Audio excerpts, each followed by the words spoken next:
Will we talk? Welcome everyone to episode 3 of Will We Talk, a music podcast by me, John McGrath, and I've already got my hands up, just really cool, because that's how we are here at Will We Talk. Thank you very much for watching or listening. Do us a favour, if you know music heads or you just think you want to share this podcast to a friend, get the link in the description, share it about, and let's push the word of Will We Talk. We have our panel for today, who sort of invited themselves, but yeah. I offered the invite there. It is this speaker working? It is Daniel, it is Darcy, it is, well, tell us a little bit about what you guys do. Do you want me to go for it? Yeah, you go. Go on. So we do that classic thing of showcasing artists. I mean, the industry at the minute, at a youth level, at a small independent level, it's struggling. I mean, NME cover it all the time. It is a struggling industry at the moment. Venues are shutting down. You've got Night and Day Cafe. And we're here kind of just to, I suppose, be a multimedia platform. So a blog, content, and I suppose it's just about being aware of things like TikTok and understanding content, and that it can get artists out there with our help. Nice. And we're massive music fans. That's what it's about at the end of the day, isn't it? Talk to us about your sort of your music inspirations then. What kind of music do you love? Indie, really, isn't it? I know that's like obvious, but I mean, I first started getting into indie music around like 2018, so not even that long ago, to be fair. Like, my dad, my brother were showing me bands like Cortinas, The Verve, obviously your classics, and that's sort of where it just started, just this love for music, really. So it was the same for you. Yeah, you had a more of a constructed music journey. My music journey started Ollie Murs back in like Leeds in the Park a long time ago. A beat and stuff. They were the tunes at the Ollie time. Murs. Yeah, Ollie, we love a bit of Ollie. But then I think the first ever gig I went to, and it's a Marmite band. There's quite a few Marmite bands out there, but it's in the 1975. That was the first ever gig. Yeah, massive fan. So it all started there pretty much. Like the first ever gig I went to as an adult was in 1975 at the Leeds First Direct Arena. Big boy then, were you? I actually went with my brother. You know, very well. And that was great. So the 1975, Sam Fender, pretty much every indie band. And there's like certain like subgenres we always discuss, don't we? Absolutely, that we also like as a station. So we're not just indie. Yeah. Because what is it, sorry? It's sort of TikTok, social media, and a radio show as well. Pretty much doing everything, anything we can sort What's of... your favourite thing to do? What do you love doing? We recently did some TikToks and they were very fun. Yeah, I mean, I like doing the TV show we have, and that's really amazing, like get the live bands and get the crew in, you know, sort of thing. Is that on YouTube, people to watch? Yeah, Keys TV on YouTube, Get on it. Yeah. Right, so we've got some big talking points to go through. Yes. And I'm going to throw you on the spot the first one, but it is Earworm of the Week. And essentially that is you just telling me what song you think you've listened to the most this week. Oh, I already know what mine is. What is yours, Darcy? Mine is the new L'Objectif track. It's called Puppy. It is amazing. Nice. Now, I mean, we want to do something, don't we, on this? We want to ask you a question maybe a bit later on. Oh, we can ask you now if you want. Go on, ask me now. Right, Tell us a little bit more about the band first. So L'Objectif for a band from Leeds. I know you know them quite well, don't you?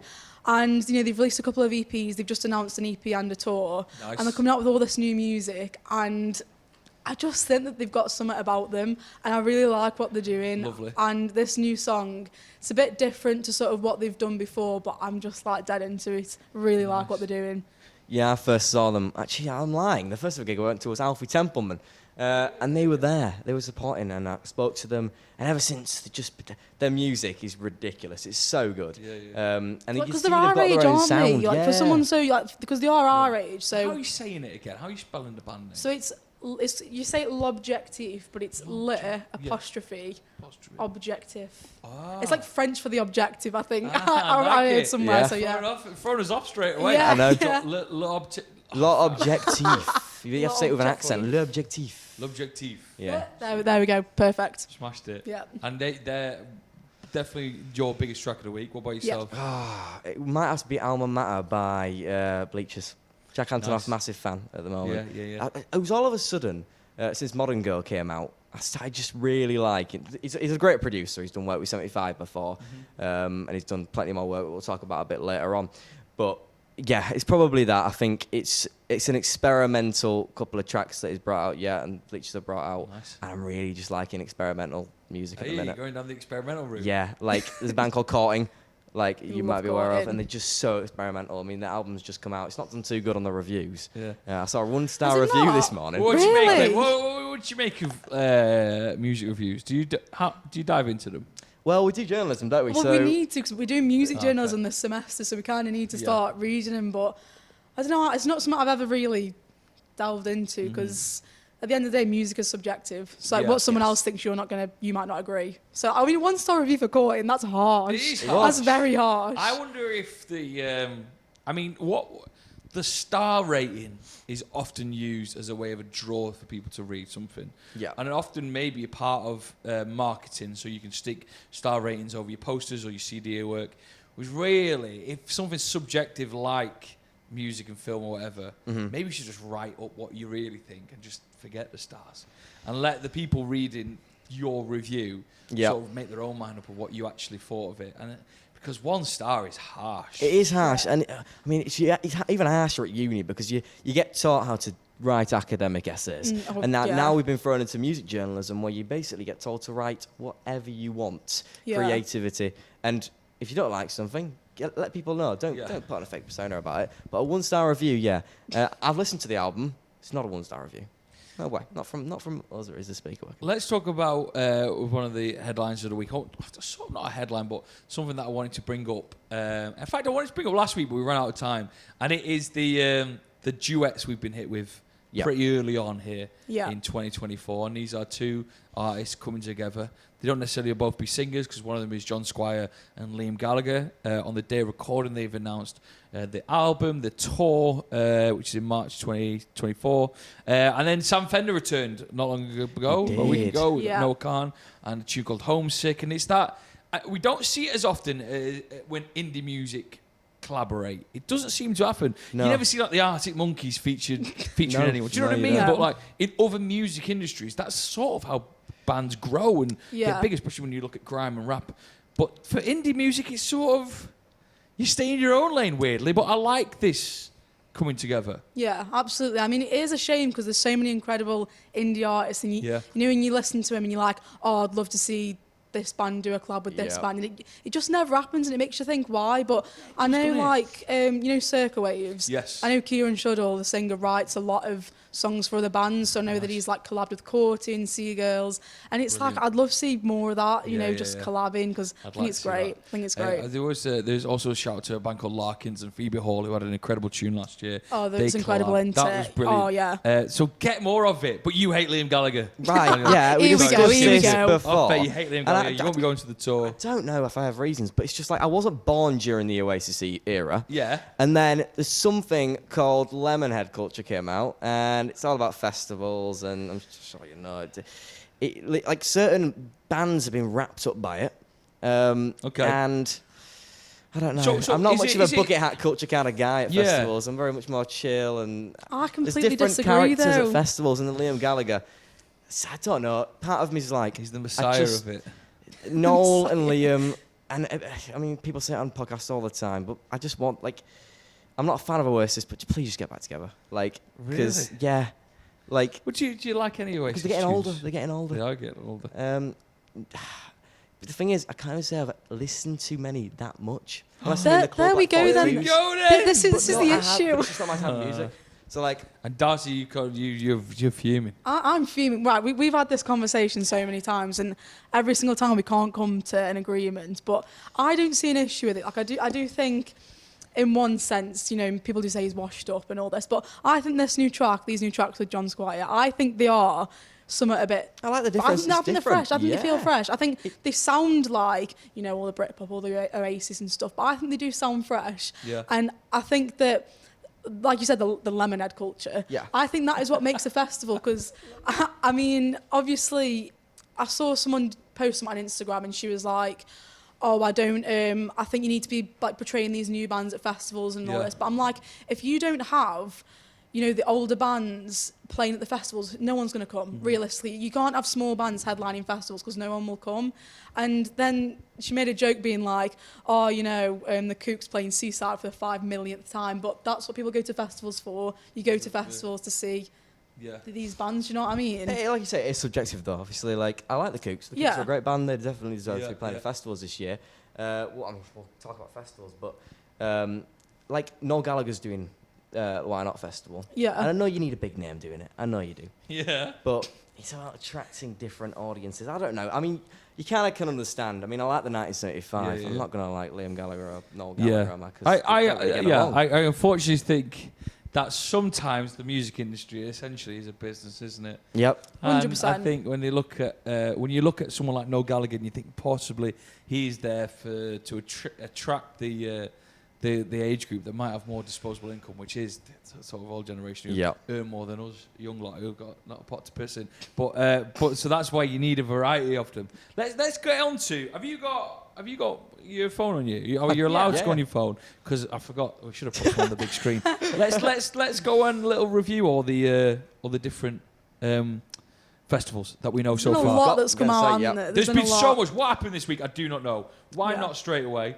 If we can. So Why Not Festival headliners include Snow Patrol, Jamie T, and Noel Gallagher's High Flying Birds. So one of the apart from one festival, is it Truck Fest where Wet Leg play? I don't know. Yes. They are. So a lot of these festivals, it's a lot of male sort of headliners, isn't it? Yeah. Yeah, it is. Well, me and Darcy always say this. We always argue about absolutely everything, even though we literally host a show together. And we've yet again argued about festivals. So, obviously, you've got Snow Patrol on there. Yeah. They're the legacy act. You need a legacy act to every Every festival needs a legacy act, let's be honest. I went in 2022. That was Stereophonics. That was absolutely fantastic. Great band to have there. Snow Patrol, I don't have any problem with it. Honestly, I back it. They've got I think it's a 20th year anniversary for their album. So, good booking. Another person on there is Jamie T. He's on pretty much every single festival lineup there is. Now, I saw him at the O2 Victoria Warehouse. I was doing photography for it. The photos came out looking good. And I was only there for 3 songs, so maybe it's a bit harsh for me to say I didn't really like the experience. Yeah. But I'm not a massive fan, and especially with like Noel being there, I feel like, and Darcy completely disagrees with me here. She thinks I'm harsh by saying they're too similar. But that is like your classic dad lineup. So what we'll do is we'll do 3. Yeah. Because we have to wrap it up actually soon. I'm getting the finger. I know. We'll do 3. We'll do Why Not. And do you know, I just basically said don't rate stuff out of 10. Yeah. We are going to rate stuff out of 10. Can you rate that? What would you give that festival lineup? We'll go one. We can have one rating each. Daniel, what do you go for? Well, the co-headliners are really good. Kooks, Declan McKenna, Vaccines. So if you ignore the headliners, for me, I'm going to go for a point. I'm going to have a point. I'm going to have a point. 6.5 out of 10. Oof. Darcy, over to you. Oh, that's you can give your reason as well. Okay, so I mean, I'm already going to Why Not Festival. I bought a ticket like last year. It's literally, I love it so much. I'm happy with that. I think the headliners are good. I think the co-headliners are very good as well. I'm going to go for a solid 8.2. Wow. Love it, a nice 8.2. Should we get Kendall calling up? Yep. Yes. Get Kendall calling up. Don't worry, if you want revealing it. I mean, you basically going to get some of the same names again, aren't you? Yeah. But if I'm right in thinking it's the Streets this... Yeah. Is that the biggest change from Why Not? The Streets, definitely. I mean, Paolo Nutini's there, though. I think the Streets are very similar to Jamie T. Yeah, I would agree. That is the other booking. Yeah. So I recently found out they're all actually owned by the same owners that I'm aware of. Yes, I believe so. Yeah. So you can kind of understand, because not everybody's going to be available for festivals. Not every artist and band is available every single summer for a festival. So you've got to pick from a certain pool, don't you? But then, I mean, this year, again, I mean, last year, Why Not was all right with Kasabian and stuff. But it's just not for me this year. It's just not for me. No. What were you, Darcy? You're not give a score. Just give a point rating. I think Paolo Nutini is really good. Really good booking. The rest of the lineup's pretty good. You got Declan McKenna there again, Feeder. I'm going to give that one a 7.5 out of 10. Darcy? The thing with Kendall is I literally, because there's that many names on there, it's hard to read them all. With Kendall, they proper put all the names on there. I think it's good, to be fair. I mean, obviously, like you say, you've got some of the similar names. I think Paolo Nutini is a great booking. I'm going to go with that 7.3. Okay. I think it's still a decent lineup, yeah. Now, I don't know where to go next, because I got Truck Fest to talk about, or tram lines, and maybe put Truck Fest, I merge the two together, Truck Fest in the running, because they've gone slightly differently. They've got Jamie T, they've got the Streets, and then Wet Leg as a headliner. Yeah. which is, I think, is a good move. But it is interesting considering Wet Leg have just only got the one album. Yeah. Unless one's going to come out before the 26th of July. Do you think that might happen? No, I doubt it. They might squeeze a single. Maybe a single. This is the thing with Catfish as well. Like, I'm seeing Catfish at Leeds, but they need to bring out something. You can't headline Leeds and not have any new music since 2019. Well, they did do it on 2021, didn't they? I suppose, though, that was 2019. Was 2019 the last album for Catfish? Yeah, it would have been, yeah. It's that long ago now. So you think maybe Wet Leg might sneak in a single or two before? I think they must be. I mean, I think they are big enough to do it. You know, I mean, they supported Harry Styles. Like, come on, you can't really get much bigger than that, can you? And I think, like, not to be that person, but to have, like, female-fronted band headline a festival, it's great. So I think that's a really good booking. I would have liked to have seen Wet Leg at more festivals, to be honest. Brilliant. What is there to lose? Honestly, they've played some massive sets. They've clearly shown they can do it. Yeah. So why not? Honestly, why not? It's a range. It gives a difference.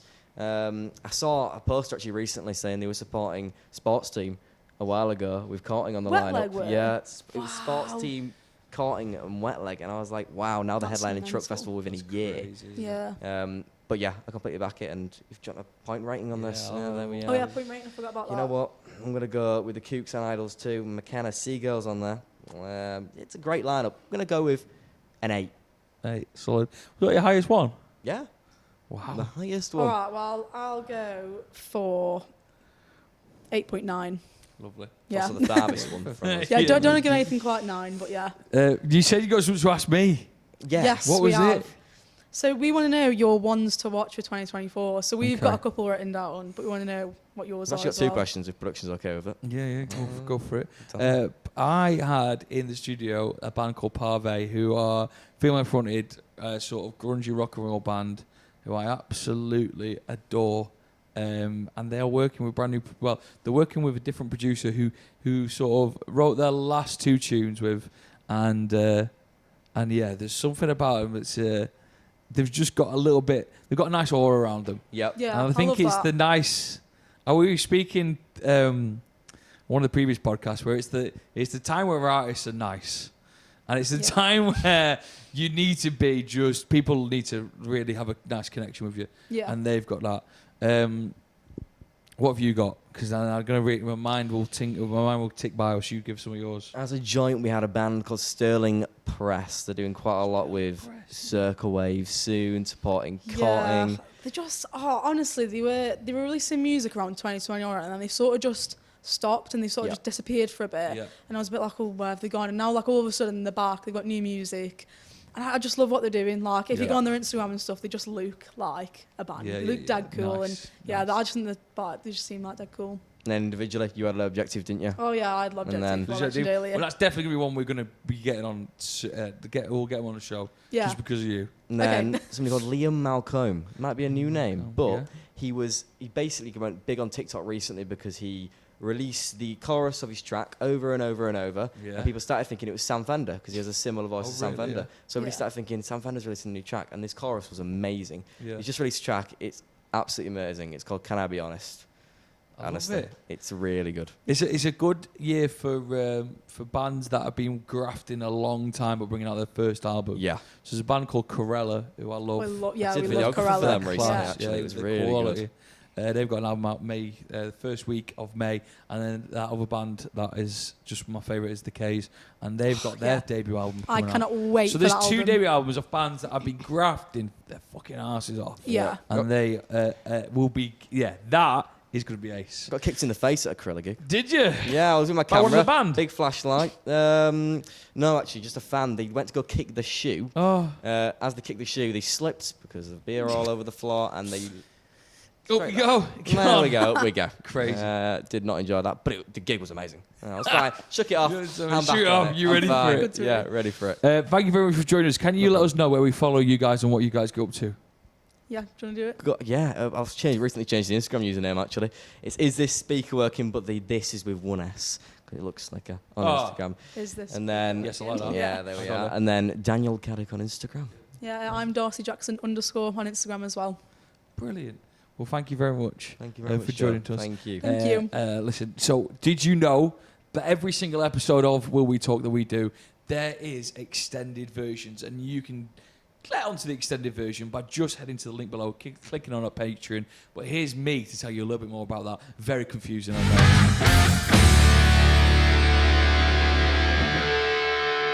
Hello, you. Are you enjoying this podcast? Brilliant. Do us a favor, make sure you hit the subscribe button below if you're watching on YouTube. If you are listening on Apple and Spotify, give us a little 5-star review and a follow. It really does mean the world to everyone who puts on this amazing pod. And we are going to be releasing weekly Will We Talk episodes for you. Welcome back to Will We Talk, a music podcast by me, Joe McGrath. Thank you very much for watching. If you won't mind, just leaving a little like on the video. And if you know other music folk that you need to sort of share this video around, get it in your WhatsApp groups, in your Messenger groups as well. If you know any unsigned bands or any bands that are breaking through, get into the comments, let me know, because I'm booking up February, I'm booking up March. I'd love to get the couch filled with the biggest and brightest talent of, well, the future. And speaking of biggest and bright talent we have got, Nell Mescal in the studio. Nell has come, well, she lives in London, originally from Ireland. Yes. Taking on the UK by storm. An amazing tour at the minute that is coming to its conclusion probably by the time this is out. You play, in time of recording, you play Manchester tomorrow. Yeah. How is the tour been? It's been so fun. It's been like so affirming and just so lovely to see people singing words to my songs back in places that I never thought that would happen. So it's been really, really fun. Is that nerve-wracking then when you write down your heart and soul into songs and then worried that maybe I hope that people can relate to this in any way? Yeah, but I think that like, I don't know, if you write things honestly and you're just like, this is just how I feel. We don't experience things alone all the time. Like everything that's ever happened to me has happened to someone else, so someone has to relate. But it is very nerve-wracking, yeah. Talk to us about we'll go back a little bit and talk about when you wanted to become a musician, when you first had those realities that you have a wonderful voice, you were ready to sing. When did you, as Nell, realise that this is who I want it to be? Well, I was watching Hannah Montana and I was like, I want to be her, and I don't know how I do that. Are you two different people as well, I wonder? Yes. We'll never know. But no, I don't know. I really loved musical theatre, so I assumed that was the route I was going to take because I didn't realise you could be a pop star or like a star in that kind of sense. And then I started writing music when I was like 12. I had a back surgery and like kind of was off school for a while and just like only wrote.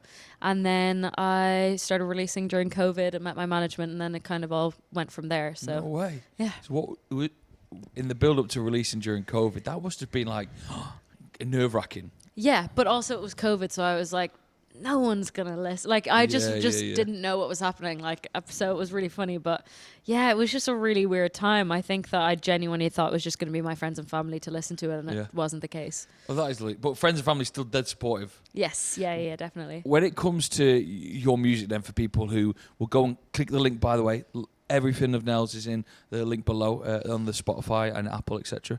What sort of music do you like to make right now?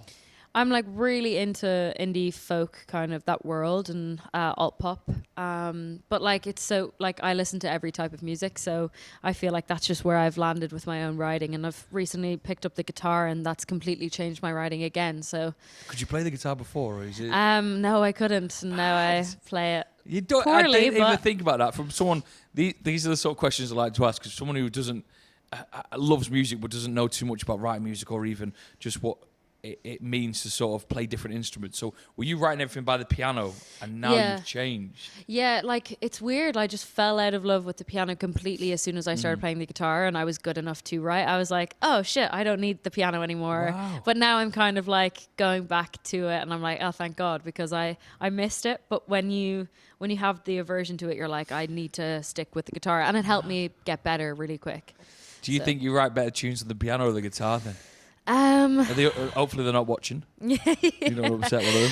I think that the stuff on the guitar now is really me. Yeah. And I'm just very thankful that I picked it up again and I'm like on it. Talk to us about when you have a tune and you want to share it. Who are those first people that you'd approach and go, listen, I've been writing this. What do you make of this? My brother first. Then I might send it to my mum, and recently I've been sending a lot of stuff to my guitarist because we've written a lot of really good songs together that I'm like, I want these people to like have a like, I don't know, a thought on the song. So yeah, those are the first people that they go to. And the guitarist relationship is interesting because the band that you've got, that you'll see if you go see Nell on tour with an amazing band behind her, did you have to find the right people to do the right jobs? How did that process go? It was so strange. I was with a musical director who basically asked me, what would you like your band to look like and what do you want the stage to be like? And I kind of didn't know, and I just kind of gave random references, and I was like, I love Lucy Dacus, if something like that. And then we had a week of rehearsals booked in. I had never met anyone. And then we had a show on the Friday, and it just felt like summer camp. I was just getting to know these people, and I was like, hi. And I was so nervous. I'd never heard any of my songs being played in a room that live. So it was amazing. And then I had a different guitarist at the time, and then they went on to do their own projects. So I met my guitarist now, which has been really great. So amazing. Yeah, I feel like it's just a really solid group. It's so fun. And that's lovely, because there's also being on the road, that sort of bond, and it must make being on the road special, because you were friends. Yeah, it's like family. It's like the nicest group possible. I really can't imagine it being any different. Talk to us about the tour then. So you've hit up, you've got Birmingham, and I know you did Liverpool, Manchester, at the time recording tomorrow. Where else have we ventured out to? We did Nottingham, and we're doing Bristol, Brighton and London. Amazing. Yeah. Now, as well as Manchester, what are the because obviously you've got to be biased there, are there other cities that you really look forward to when you see them on the list? London is always a daunting one, but also I've actually quite excited for it because just so many people I know are going, and it's just going to be a fun night. But I was really excited to play Liverpool. I have a few friends there, and that was a really fun night. But to be honest, it's just like wild to me that anyone in all these places like buy tickets, and like when it sells out, I'm just like don't know what to do with myself because it's crazy. Like I didn't know Nottingham was a thing until I moved here. Do you know what I mean? Bristol as well. I love Bristol. I love Bristol. Have an amazing time in Bristol. Where do you class then as your homecoming gig? Because you live in London. Yes. But obviously you mentioned you previously off air that you toured tour Ireland in December. Yeah. Where would you say is like your homecoming gig? Dublin. Yeah, for sure. It's like. So if you're gonna do like a massive one. Yeah, Dublin I did my biggest headline in December there, and it was like 450 cap. Amazing. And it was so emotional. I just started crying, and I was like, "Stop looking at me!" But it was really, really special. Amazing. And with the rest of the year ahead, you're constantly writing. Are we working towards an EP at the minute? Yeah, so I have my EP. It's coming out on the 3rd of May. It's called Can I Miss It for a Minute? And I've been working on it for a really, really long time. So I'm very happy that it's coming out. Anything different happening? Or is it sort of just what you're doing now but a level up? I think it's a level up. I do think it's different. I think that with the stuff that I have out in the past, it's been very like this song isolated and this song isolated. Like they're lovely songs and I love them a lot, but they don't talk to each other. Whereas with this EP, I feel like all of the songs mean something to the next song, and it's a concept EP about this one thing, and I think you get that story throughout the 5 songs. And I just worked really hard on it with my producer Duncan Mills, who is like the best person of all time, and thought about like every sound that you'll hear on the EP has been thought about to an unholy extent. And when you mentioned like a concept EP, is that did you like writing? Did that concept come like naturally that you wanted to write about, or was it sort of something you thought the EP could do with like a little arc? Well, it was like it's not a concept of something that I like read about and wanted to write about. It's just my life, but there's obviously your life has layers and stuff like that, but I wanted to write about this one topic and I wanted to get as much as I could out of it. And I think maybe just selfishly I was like, I need to get over this situation, and the only way to do that is to write a load of songs about it. And then I had a few songs that I just loved a lot, and then it just kind of happened. And amazing. It's going to be an exciting time when that lands. You mentioned your mum before and your brother from a very creative family. Was this a surprise? Is your mum creative? My mum is really great with words and writes poems and all that kind of thing, and she's really talented at like painting and things like that. So there definitely is creativity within and my dad plays all the instruments and writes songs and stuff like that as well, and grew up acting. So, yeah. So it wasn't like a surprise. So they weren't like bricklayers, and you two have just come out an amazing singer, a brilliant actor, and it's like, wow, where's this come from? I don't think they were surprised with me because I grew up just singing and like shouting all around the house. But when Paul decided to do acting, everyone was like, what is going on? And I was like, this is my thing. Well, back on the musical side of things when I was just speaking there, because is that what you grew up doing? Like, you loved musicals? Yeah, I was in choirs and music groups and glee clubs, and I just like my biggest grievance with my parents is not bringing me to New York to audition for Annie. I wanted to be Annie on Broadway so bad, but yeah, I was just obsessed. Yeah. It is funny that, did you ever find, like, I'm trying to get the wording for this question right, because some of the best songs ever are musical numbers. But yet there's the pop tunes and musical numbers.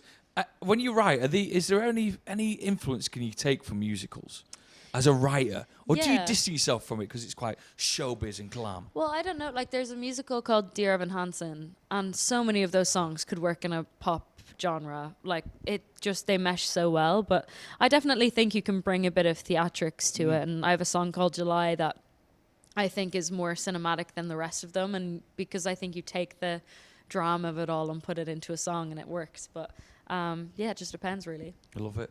So can you tell us anything else about 2024? Have we got anything that we can hint at? More live gigs, hopefully? Yeah, definitely more live gigs. But yeah, the EP comes out in May, and I feel like that's just, I'm so excited for it. I haven't been this excited for something that I've worked on in a very long time. So yeah, I'm buzzing. Away from the music of the EP, the sort of artwork and all that, has that been decided? Yes, that's all. I decided that all today. Today? I did. What did we... No word of a lie. That actually surprised me. What did we go for? Is it pictures? Is it like a it's design? It's a photo of me, but then it's edited very well by my friend Sophie Scott, who does a lot of my press photos and things like that. And yeah, it's just really cool. She's just edited it in a way that's really sick. Yeah. We look forward to seeing that. Yeah. So to keep up to date with everything you do, and to make sure we're ears on for the EP, how can we follow you? At Nell Mescal on everywhere that there can be a social media profile. I'm there. Which one's your favourite? Instagram. Yeah, Instagram. Yeah. We chat a lot about obviously the power of like Instagram Reels and TikTok. Do you see that as an artist? Yeah, like I wasn't a Reels girl, and then my management were like, Nell, if you're going to post on TikTok, just save it and post on Reels. And Reels is actually really good. But you won't catch me dead swiping on Reels. No, me either. I'm like, I think my mum swipes on Reels. I'm like, you're 2 days behind us. Well, that's it. Like, usually the follows I get from Reels are like older women, and I'm like, hey, welcome. Mum's loving it. Mum's like, show me videos of like stuff that went viral 2 years ago. Mum, I've seen it. Yeah. Nell, thank you very much for joining us. Thanks for having me. And make sure you do, go check out Nell's music. And when hopefully a new tour drops, because I think you've missed this one. You've missed it, haven't you, Kieran? You go and watch her. Thank you, Nell. Thanks for having me. Hello, it is Joe here from Will We Talk. Okay, so get this. Every episode of the podcast you listen to is about half an hour long. But did you know if you go on our Patreon, which is patreon.com/Will We Talk Pod, you can get extended versions of the podcast for just £2 a month. It is that simple. You will also get early gig tickets when we release gig tickets. You'll also get chances to win tickets for gigs around Manchester and across the UK that only patrons can win, and so much more. So if you fancy extended interviews, extended versions of the chats with our panel, that is where you need to go. Patreon.com/Will We Talk Pod. Right then, for the next part of Will We Talk, we have a band in the spotlight, and we have the wonderful Chris from the Covasettes with us on the couch. Looking wonderful, Chris. How you doing? Welcome to the show. Very well, thank you. And also congrats because you got the band name right. It's always a big test straight away. The Covasettes. Talk to us about it. I know it's such a boring name it's such a boring first question, but since you brought up the name, boring. Do people get it wrong? wrong? I'll stick with boring name. Yeah. No, not a boring name. It's a boring question. Like, why are you called that? Yeah. Covasettes, Covasettes, Covacines, all sorts we've had. Yeah. COVID sets. The COVID sets. Yeah. And we came before that as well. So, rubbish name, awful name, but we stick with it. Why was it an awful name? Like, is this just something for this reason? You grew up as a band together, got together. That sort of. Because what can happen is you create a band name, and what is weird is your music can mature. and you can adapt to the way you want to be, but your band name has to stay the same. True. Is that what happened? Well, my one fear with having a band name was, when you speak to like your dad and he goes, I was in a band once. You know, what you're called? He's like, we called like the Jelly on a Plate or something. And I thought, I can't be having that. So I thought, when Matt mentioned the Covasettes, I thought it sounds quite timeless, to be fair. Yeah. So I was happy with that. I actually like it. You so do? Don't let anyone... The Covasettes, it sounds big, it's in your face, I love it. Thanks. And Chris, you've got a lot going on at the minute. The band are just one step at a time taking over the world a little bit. Talk to us about the actual history of you lot. So for a while, I was hiding away from this, but we met on the internet. Nice. On a website. It's like Tinder for bands. Oh, I love this. Did everyone swipe? Is it clearly? Yeah. Well, I'm actually on that game at the minute. Yeah, I think it's a solid swipe right. Yeah. Did you get any super likes? Yeah, I do. I get the odd few actually. Look, none of them I want to see though. But so it was. I put an ad out because I come to uni in Manchester, and the whole plan was to come to Manchester and join a band. Yeah. And I got to the end of my first year of uni and that wasn't happening. So I went on joinmyband.com. Nice. And put an ad up, and the first person who messaged me was my guitarist Matt. Brilliant. And I thought, fucking no chance. But then obviously I had no other options. So then I met with him in his uni halls and had a funny smell in there. And we played music, and one of the first things we mentioned was I'd written some songs, and we sat down, and he was sort of asking what bands I like, and I went, I do quite like Coldplay, and I went, do you like Coldplay? He went, yeah, I like Coldplay. And then I was like, I really like Coldplay. He went, I fucking love Coldplay. The next minute, we're just sort of like doing all sorts of things to each other. So from that point, it was like that was me and him in. And then my drummer, I had a few drummers message, but my drummer messaged and said, Matt, and I said, you got a video of you playing? I didn't know what I was doing. Yeah. And he sent me a video of him playing in his nan's living room, and he used to drum like a T-Rex with his arms like that. But he looked quite good. So you just trusted them? Yeah. So straight away, what is that like when you get a group of absolute strangers together and decide, well, this is it, this is the band? Well, it's hard because we had to be musicians first and friends second. You know, we didn't know whether we were going to get along. That's a very good point. Yeah, and so that took a while, but then we lived together for 4 years, and like best mates now. But at the time, I didn't know whether we were going to like each other. We had a different bass player, nice. But he couldn't play the bass. So Jamie literally took the bass off him. So that's our bass player now. He lived in the halls in Matt's house upstairs. Yeah. And he was like this emo kid in a metal band. Nice. He looked quite cool. He always had a leather jacket on. And he was a producer as well. So I said to Jamie about doing some stuff with us. And so he come down to sit in on us playing. It was awful. And the bass player couldn't tune his guitar. So Jamie took it and started playing one of the songs I was playing. So literally stole the instrument from him. And then I said, like, would he join? He went, no, he's in a metal band called Lest We Forget. Say no more. And I can't say, you can't put that, I'm going to get told off for that. I think they're still together. And so he joined the band, and that's it. That's how it got off. I've got so many questions because how long ago was that? 7 years. 7 years. Yeah, 8 years. And since that 8 years, you keep going up. Yeah. 8 years. Since that, the relationship with you being a band has gotten just stronger and more intertwined with each other. You became best mates. You live with each other. Yeah. How was that, knowing that the other one side of it was make sure musically you're all sound, and the other side was the friendship part? How important was that? Well, I felt like if you take care of the friends part, the music bit will be all right, you know. So we had to learn to do that, but I mean, living together was class, man, because it was during COVID.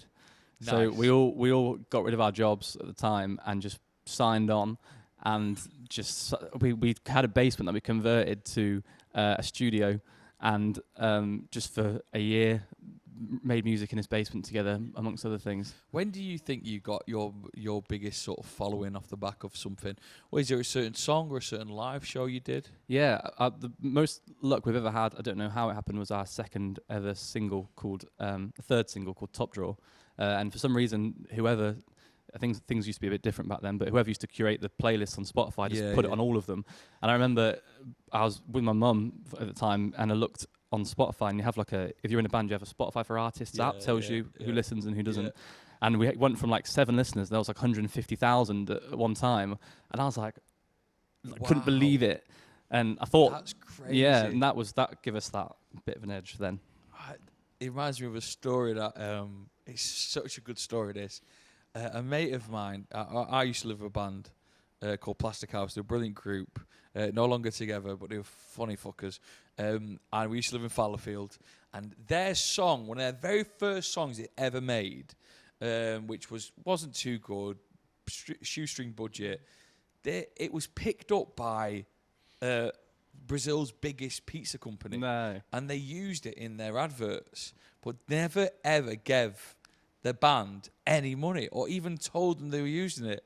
How'd they find out? I don't even know how they found out. I think it links in, this might sound so far-fetched, with the Brazil World Cup. And like someone going over, because it was a long time ago, someone going over there and hearing the song on the on Brazilian TV. And then you go on YouTube, it's got 250,000 views. It's like, no, can you imagine that? Fuming. I suppose they must have just done it because they thought, they're not going to sue us, are they? We're in Brazil. Like, who would you even go to? Is that what broke them up? Yeah, I think so. They got to fuming. Fuming. So when you lived together and you come back out of COVID, what was your sort of goals then? My goal is always just to outlast Joe. Because there's so many bands who come and go. I think, fuck it, if we just stick around for another year, there's going to be no bastards left. Just be us. So, you know what? I don't. Everything I ever wanted to get from this band, I've got. Nice. So now I'm just like, well, we've got to make it now, haven't we? Yeah, So, yeah. you know, I always wanted to sell 100 tickets everywhere we went, which for me felt like worlds away. But now obviously we can do that and a bit more. So. Just keep cracking on and keep selling stuff out. I mean, we sold out Academy 2. Brilliant. So I was just like, happy if it ends now. And how was Academy 2? Unreal. It's a brilliant venue. Yeah, and when I played that morning, I walked from my flat in town down to Academy 2, and I walked the route I took by chance. Took me past pretty much every venue we've played at up to that date. So I walked past like Deaf Institute and our first Zombie Shack and Bread Shed. And all them venues. Zombie Shack. Yeah. You don't hear much about the Zombie No, Shack you don't. anymore. Our first ever gig. Is it still going, the Zombie Shack? I think it is. And Zombie Shack's a good place because that was our first gig in Manchester. And the guy on sound, Deck, who we met that night for the first time, is now our sound guy now. Oh, lovely. Yeah, from our first ever gig. Yeah. So we kept him from that day. And Yeah. you took a stroll to Academy 2. Yeah. Was it a bit of a party? Yeah. Because where would you say is your hometown gig? Would you call it Manchester? Manchester, yeah. And so did some of your family and friends come down from where are you originally from? Northampton. Northampton. So did people come and Funny watch? enough, no, I didn't, no one come. None of my family came. Why No, not? I know Why for not? various reasons, but they come to the last one at Gorilla. But that's why when I walked out Academy 2, I was like, wish my dad'd seen this. Oh, Like, well, I bet he's got lots of photos and stuff. Oh It yeah, was yeah, buzzing. and it was unreal. And when I walked in the room, because I'd seen a few bands there, I was like, "Is this us now? Like, is this like?" Yeah. Like, 'cause I've seen bands on that stage, so I wanted to make sure that we were up to it, and we were. You know, it was How proper. do you find that live element where you go on stage and if ever done something like that, it feels like stuff can go by without you really even knowing. Do you combat that in any way? Yeah, well, that's kind of it because for so long I was always focusing on like, okay, forget this gig because we need to get to the next stage or the next point. But then I realised, like you say, hang on, like you're blinking, it's over, or you're blinking, a year's gone by. So I was like, now every gig for the last 2 years, I'm in every moment, in every song. Yeah, So I think you just got to be aware that I'm well aware that whenever we do a gig like that, that could be our top. You know, we might never do that again. I might just go down, whatever happens. So I'm always well up for it. Yeah, not wishing it away. There was a recent EP. There was obviously those massive gigs. Looking forward to certain things that are going to happen in the future. What are you excited about? Summer. Summer. Because I feel like we come alive in the summer. Yeah.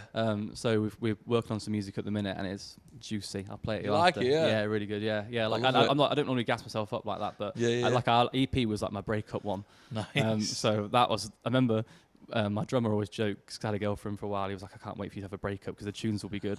And I remember when I was playing them the songs for the last EP, he sort of looked up from his kit and he went, "Will they get any happier?" And I was like, I've smashed it. I've smashed it. love it. So now you turned the corner a little bit. Yeah. Give the girlfriend finger the past. Yeah, she's ready. gone now. She's gone now.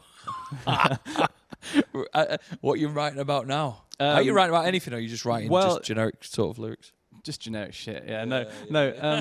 At the minute, I'm back on the dating scene.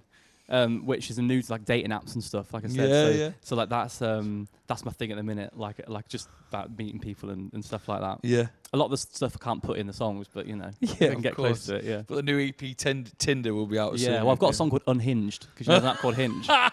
So yeah, that's gonna be a good one. That's class. Yeah. And then when it comes to live gigs, have we planned any more, or are they top secret? We're going to tour this year, but we're hoping to get on a few other people's tours, nick their fans, and then do a tour of our own at some point. Get onto supporting bands and that's the plan. And do it. Amazing. Now let people know where you are so we can follow you and whatever you get up to. It's an awful name. Just type it in and on everything. Covasettes. Essentially, get into the link in the description. You'll be able to see the Spotify link. That'll take you straight to their pages and copy and paste the name everywhere. Chris, it's been wonderful. Yeah, I Thank you thought we very could at least much. do a few more hours of this. I think we could. Next time, we'll do an extended one. Yeah. When is the EP out, do you think? I don't know yet. I've not even titled it because I've not written all the songs for it yet. Will you come back in when it's getting ready to release? Yeah, I'll come. We'll put a single out first, so I'll badge you then. And then we'll just we'll dedicate the whole show to you. Just line by line. Line by line. All right, yeah. Are you the funniest in the band, or are the others funny like you? No, they're boring. No, they are actually funnier than me. Actually. No, they're not. Yeah, our drummer's really. Yeah, Matt's the best. Right, you're the drummer next time then. Yeah, me and Matt. Yeah, bring him. Get him a few beers as well. He's got, Really? yeah, and it's. Oh, should we do like a Will We Talk After Dark, like where it gets a bit rogue? I mean, I'd love that. Sounds good. Look, the camera that. team will love it. Chris, thank you very much for coming in and joining Thank you. us. Right. That has been another edition of Will We Talk. Thank you very much for watching and for our amazing guests that came in today. Make sure if you've loved any of it, get into the link in the description. You'll be able to see the different little websites that'll take you to Spotify accounts and live tours, etc. I've been Joe. Thank you very much for watching. Leave a little sub on the YouTube. And if you are listening via Apple or Spotify, give us a 5-star review. Chris, you can have the final word of the pod if you want. Lovely Joe.